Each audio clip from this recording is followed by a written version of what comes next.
ஓம் சாய்ராம். என் அன்பு குழந்தையை,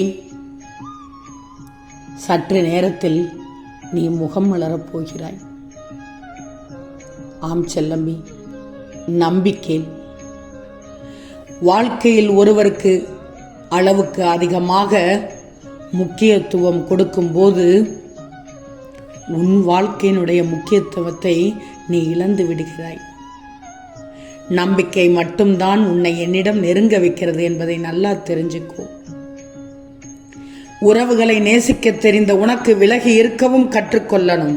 ஏன்னா இந்த உலகம் மிக மிக போலித்தனமானது. கவனமாக இரு, தெளிவோடு இரு, துணிந்து நில், எதையும் எதிர்த்து போராடு.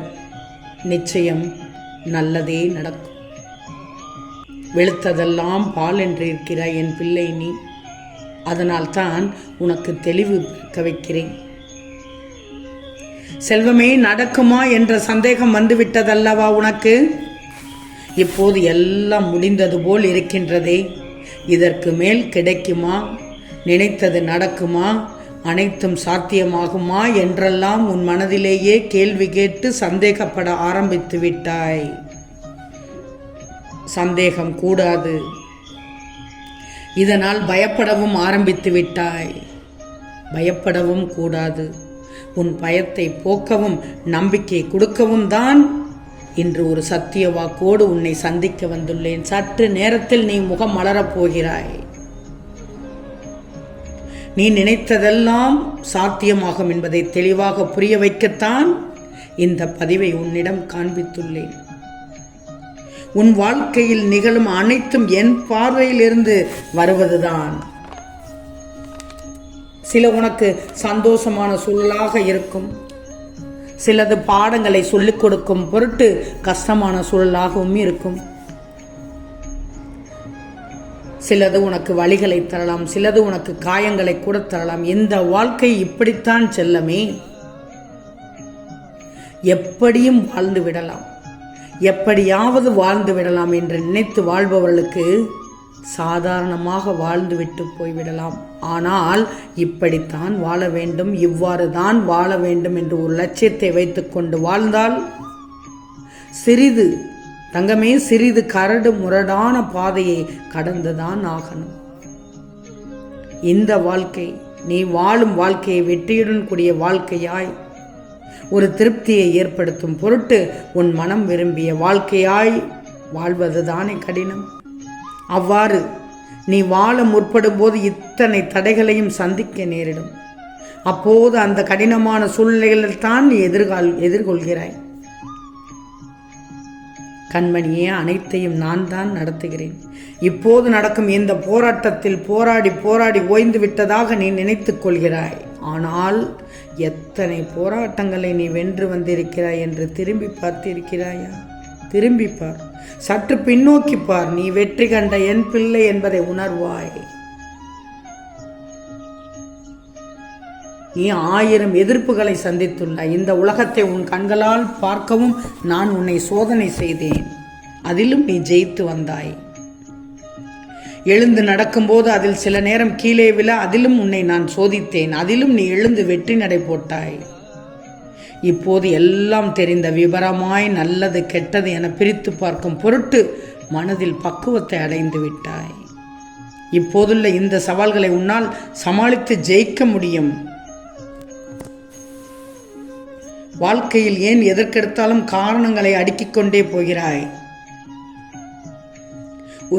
ஒரு நிகழ்வு நடந்தால் அதற்கான அர்த்தங்களை யோசி. அதற்கு பதிலாக காரணங்களை தேடி அலையக்கூடாது. காரணங்களை தேடுவதால் அதில் உனக்கு என்ன பயன் கிடைக்கிறது? அது உன் மனதை திருப்திப்படுத்தவே படுத்தாது. ஒன்று மட்டும் நல்லா தெரிஞ்சுக்கோ, என்னைக்கு காரணத்தை தேடி அலைந்தவர்கள் ஜெயித்தது என்ற வரலாறே கிடையாது. தங்கமே, உன் குணத்தை ஒரு விஷயம் பாதிக்கிறதுனா அது உன்னை ஆளப்போகிறதுன்னு தான் அர்த்தம். அதை வெட்டி சாய்த்து விடு. நல்லதை நீ தண்ணீர் ஊற்றி வளர்க்கலாம், ஆனால் கெட்டது என தெரிந்ததை முதலில் கிள்ளி எரிந்து அடியோடு எடுத்து விடு. குதர்க்கமான எண்ணங்கள் தான் உன்னை பதற வைத்து கலங்க வைக்கிறது.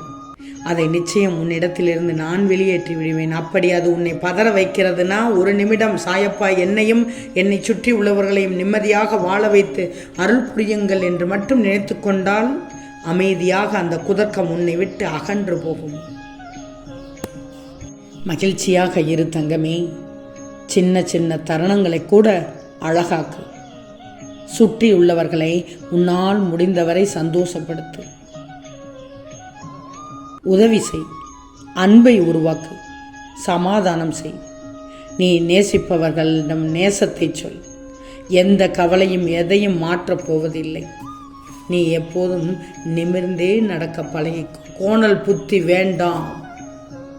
சற்று குனிந்து நடந்தால் இந்த சமூகம் உன் முதுகில் ஏறி குதிரை சவாரியே செய்துவிடும். குட்ட குட்ட குனியச் செய்வார்கள். மன நிம்மதியோடு வாழ மாற்றக்கூடியதை மாற்றிவிடு. மாற்ற முடியாததையோ ஏற்றுக்கொண்டு விடு. உதாசீனங்களை எதிர்க்காமல் ஏற்றுக்கொள்.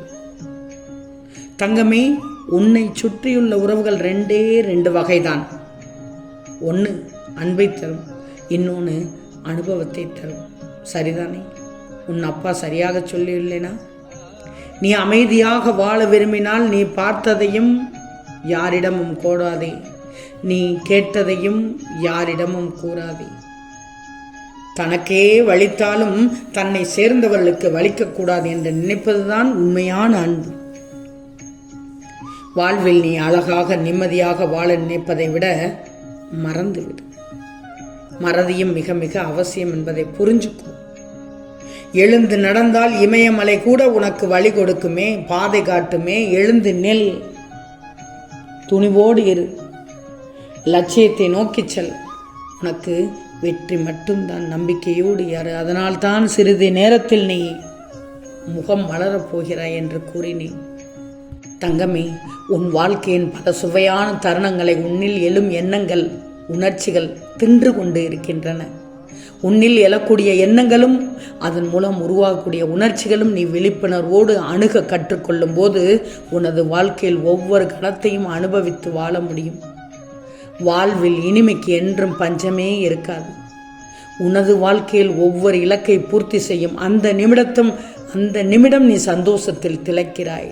சற்று நேரத்தில் தான் சந்தோஷம் காணாமல் போகிறது. ஆனால் உனது வாழ்வின் நிலையான சந்தோஷம் எப்போதும் உன்னிடத்திலேயே இருக்கிறது என்று உண்மையை அறிந்து ஒவ்வொரு கணத்தையும் நேர்மறை மனநிலையில் அணுகிவிடு. எப்போதும் சந்தோஷத்தோடு உனது வாழ்க்கையை நீ வாழ முடியும். ஆம் தங்கமே, இந்த நாள் உனக்கு இனிய நாளாக மலர்ந்துள்ளது. அதனால்தான் சற்று நேரத்தில் நீ முகம் மலரப் போகிறாய் என்று நம்பிக்கையோடு கூறினேன். நிச்சயம் நடக்கும். நல்லது நடக்கும். நல்லது மட்டுமே நடக்கும். அது நன்மையாகவே இருக்கும். ஓம் சாய்ராம்.